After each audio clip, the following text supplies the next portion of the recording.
Bueno, hola a todos. Estoy muy emocionada de estar por acá hablando de un tema que me parece muy importante.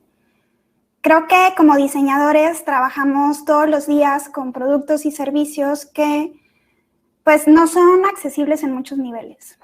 Hay una falta de perspectivas diferentes en los equipos que construyen estos servicios y eso afecta el resultado final. Hoy quiero hablar de este problema porque específicamente las mujeres no somos una minoría, somos la mitad de la población y aún así estos servicios nos fallan todo el tiempo.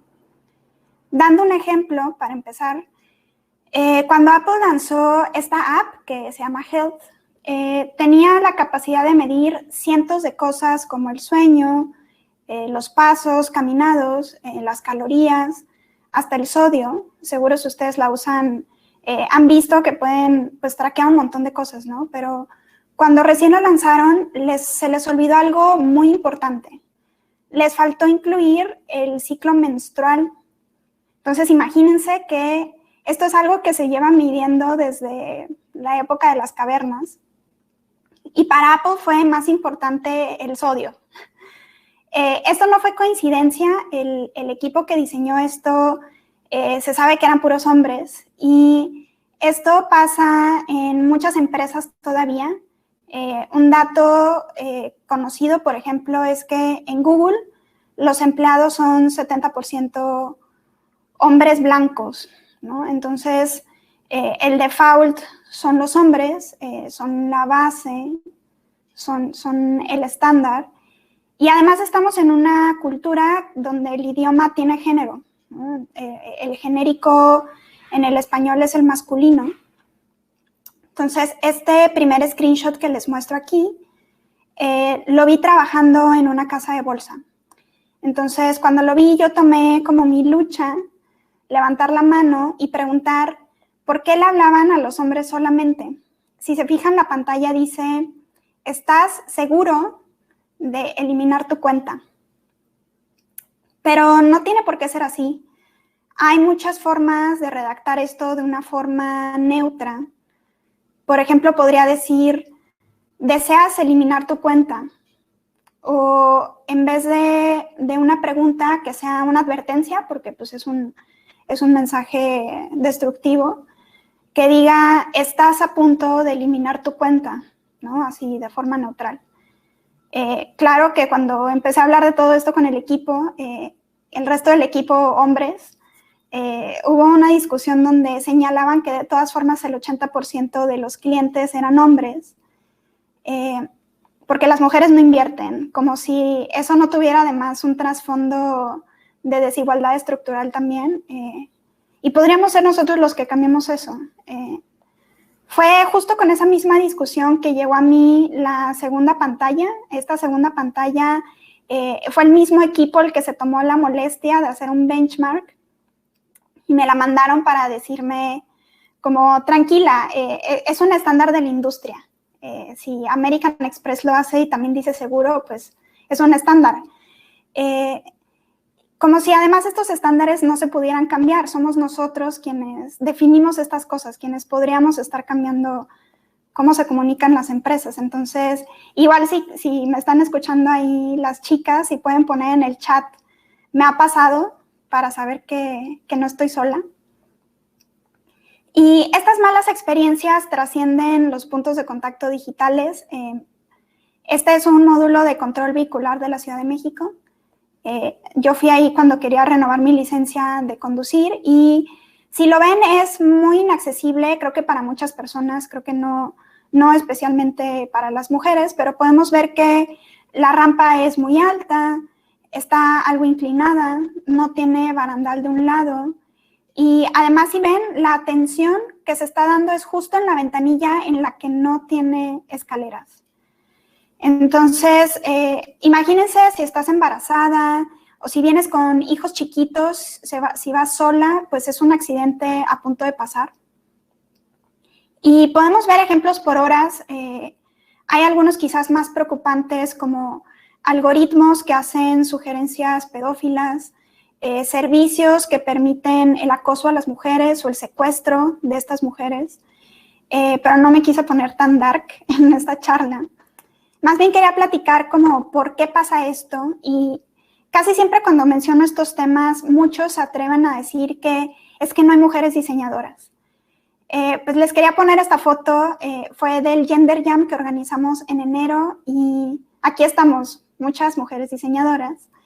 Y aún así, lo triste es que hay muy pocas mujeres en los equipos, especialmente a niveles directivos. Entonces, para no dar datos al aire, quería ver algunos datos. Quería comenzar con un panorama global.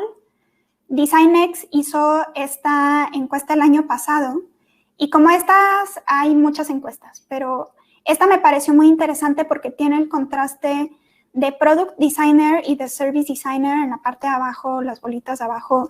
La parte roja son las mujeres, y entonces vemos que en Product Designer la mitad son mujeres, y en Service Design casi el 90%, ¿no? Siendo yo diseñadora de servicios, me llamó mucho la atención este dato porque sin duda es fácil ver que Service Design es una práctica con mayor representación de mujeres a diferencia de UX. Pero un problema grande es que muy pocas llegan a puestos directivos. Si ven la bolita de la parte de arriba, es 32% mujeres en puestos de director de diseño. Y también menciona en el texto del lado izquierdo que además los salarios son dispares. Entonces, pasamos a México. Desde el 2018, de hecho, antes de la encuesta de DesignX, hemos estado haciendo un estudio del estado del Service Design en México. El objetivo es medir el crecimiento de esta práctica año con año, y desde entonces, desde ese año, encontramos algunos insights de género cuando empezamos a cruzar cierta información tanto demográfica como salarial. Entonces, partimos de que en términos de género estamos relativamente equilibrados en México. Esto pues llama la atención, creo que quizás contrastado con el panorama global donde eran casi 90%. Aquí las mujeres pues más o menos la mitad. Pero lo que me llamó mucho la atención y quizás es lo más preocupante, se observa al contrastar los salarios. Estos salarios que les muestro aquí, ahorita les cuento el detalle, pero como nota son salarios netos netos mensuales en pesos mexicanos. Entonces, del lado izquierdo tenemos aquí con el recuadro amarillo las mujeres. Entonces, la primer columna es lo que estaban ganando en ese momento, en 2018. Y la columna de al lado es lo que creen que deberían de estar ganando.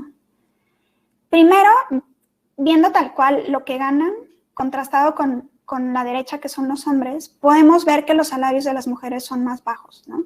Hay algunas que ganaban menos de 10,000 pesos al mes, y el tope más o menos en los 50,000 pesos. Y los hombres pues sí se extendían, al menos lo reportado, ¿no?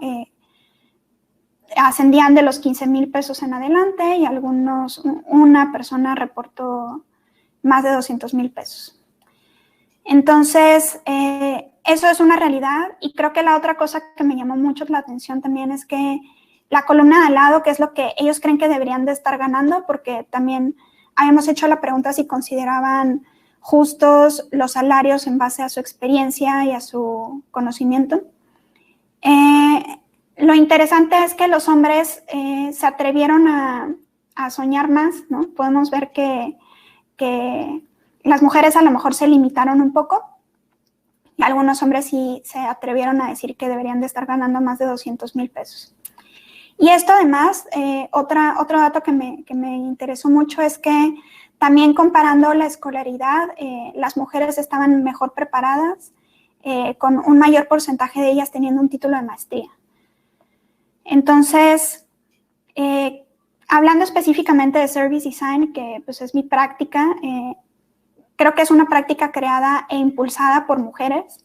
De hecho, podemos decir que el Service Design tiene una madre. Fue Lynn Shostak la que creó el término de Service Design, y fue la que hizo el primer Service Blueprint. También pongo a Birgit Mager. Es una figura muy relevante y es la directora de la Service Design Network. Y muchísimas que no me da tiempo de nombrar, pero aquí pongo algunas que yo personalmente admiro muchísimo.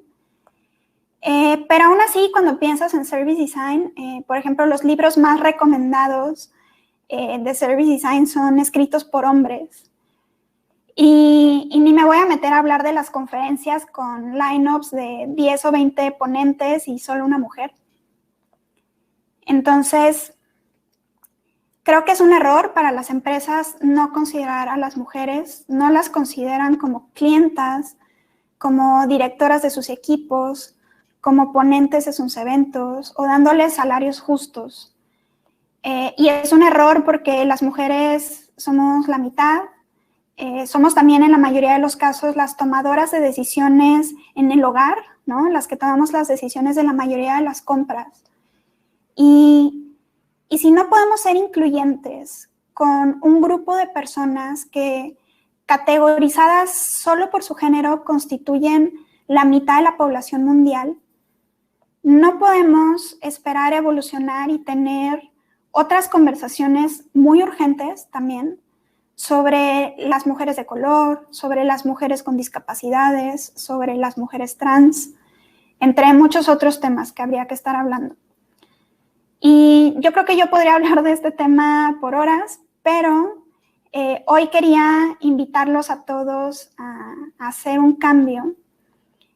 Quiero cerrar esta charla agradeciendo a todas las mujeres en el diseño, todas las que están aquí escuchando, y quiero que todos sepan que aquí estamos, somos muchas, y que yo voy a seguir hablando de esto hasta que estas cosas dejen de pasar. Y pues listo, muchas gracias.